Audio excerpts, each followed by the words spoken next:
sang pedang Allah. Khalid bin Walid. Kisah Khalid bin Walid, sahabat Nabi yang dijuluki pedang Allah. Beliau lahir pada tahun 592 Masehi di Mekah dan meninggal pada tanggal 22 Agustus 642 Masehi.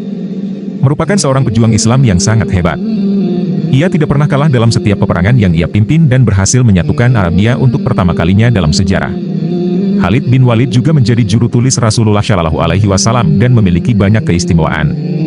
Ia memimpin berbagai pertempuran penting, seperti Perang Mu'tah, Pembebasan Mekah, Pertempuran Hunain, Pengepungan Taif, Pertempuran Tabuk, dan Haji Wada. Taktik perangnya yang jitu dan keperkasaannya yang tiada tara membuatnya menjadi sosok yang sangat hebat dalam sejarah Islam.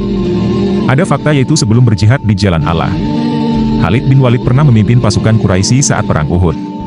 Saat itu ia belum masuk Islam dan masih menjadi panglima pasukan berkuda kaum Quraisy dan berhasil mengalahkan pasukan kaum muslimin.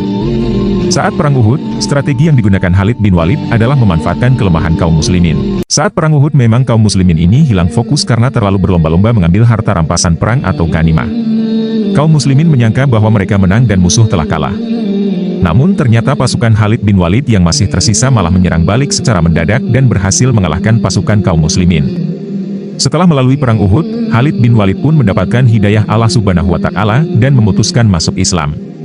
Khalid bin Walid memimpin beberapa pertempuran penting pada era Nabi Muhammad Shallallahu Alaihi Wasallam.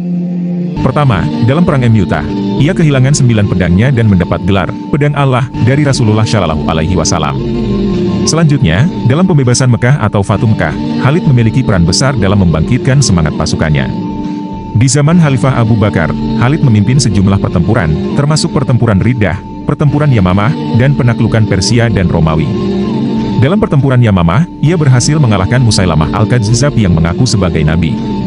Sementara itu, dalam penaklukan Persia dan Romawi, Khalid bersama pasukan Muslim berhasil menguasai wilayah Persia dengan cepat dan memenangkan beberapa pertempuran seperti Pertempuran Cains, Pertempuran Sungai, Pertempuran Walajah, dan Pertempuran Ulais.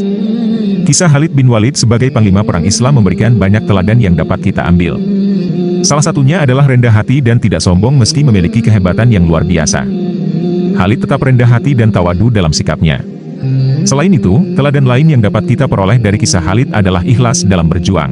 Meskipun ia pernah dipecat sebagai panglima oleh Khalifah Umar, Khalid tidak merasa kecewa dan memberontak.